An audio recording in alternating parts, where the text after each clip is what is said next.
Hey, welcome to the series of everything you need to know about Python in simplest possible way. In the series of pattern printing, so far we have seen so many patterns.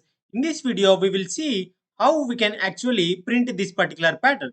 If you observe carefully this pattern, here we are having 5 and this 5 is repeating on the right side like this, and later this 4 is repeating on the right side and 3 is repeating like this. We are having this particular format of this particular pattern. So let us go ahead and see how we can actually print this pattern.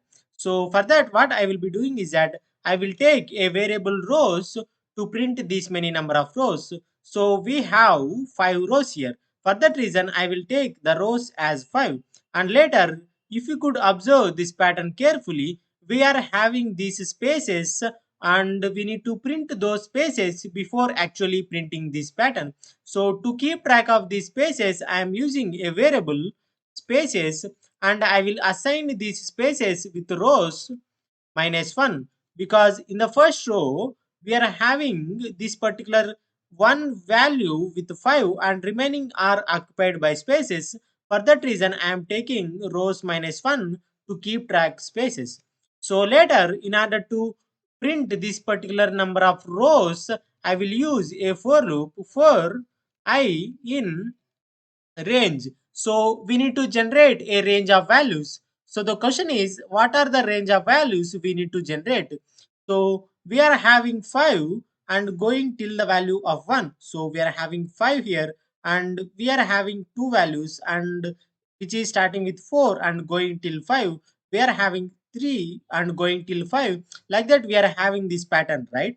So what I will be doing is that I will start with rows which is nothing but this particular 5, and I will go till the value of 1. For that I am mentioning 0 and later I will mention with -1.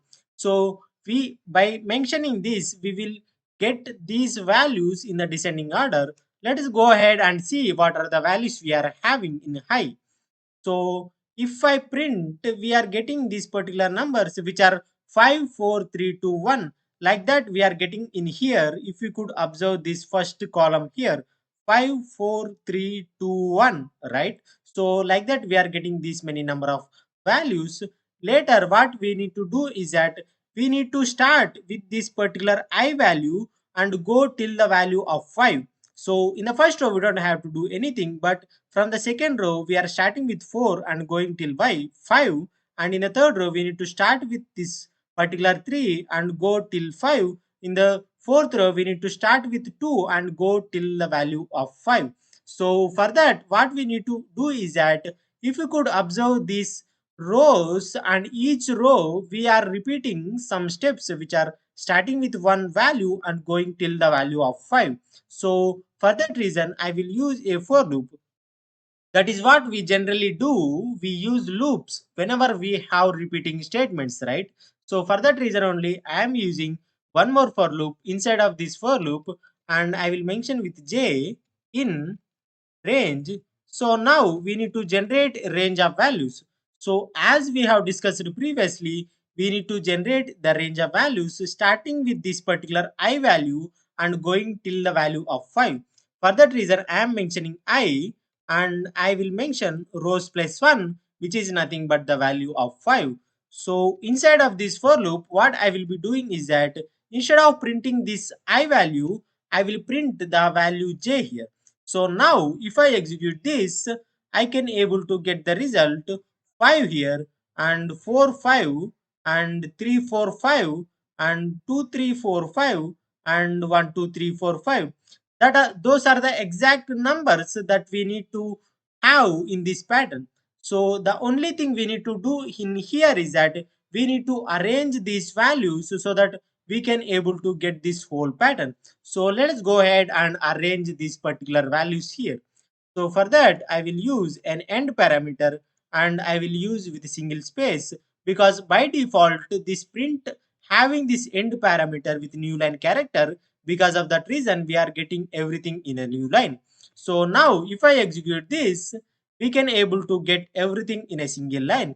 So this is not what we wanted. So for that reason, what I will do is that I will mention a print statement, as and when we completed this inner for loop, and by mentioning this we will print those values in the new line on each iteration of this inner for loop.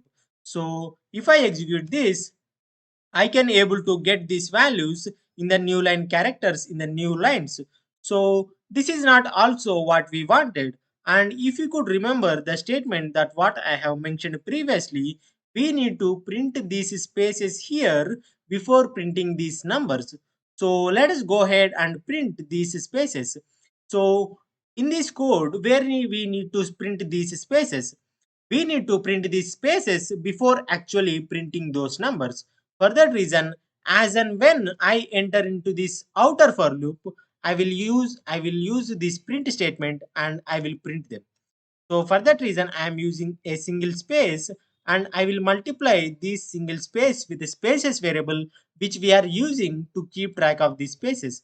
And I will mention end parameter with nothing, so we don't get anything after printing these spaces. So at the end, I need to do some modification to these spaces. So if you could observe this pattern, these spaces are reducing on each iteration here, right? So for that reason, what I need to do is that I need to decrease these spaces and I will get this particular pattern. So now if I execute this, so now we can able to get this particular pattern. So I hope by this logic you can able to get this pattern, and I hope you can able to understand this logic to generate this particular pattern. If you have confusion anywhere to print this particular pattern with this logic, I sincerely suggest you to go through this video once again so that you can able to understand clearly. So now what we will be doing is that we will dynamically take input of rows from the user and print accordingly. So I'm using an input and I'm asking to enter rows here. So now if I execute this, and it was asking me to enter rows. Now if I give the value as, let's say, 4 here.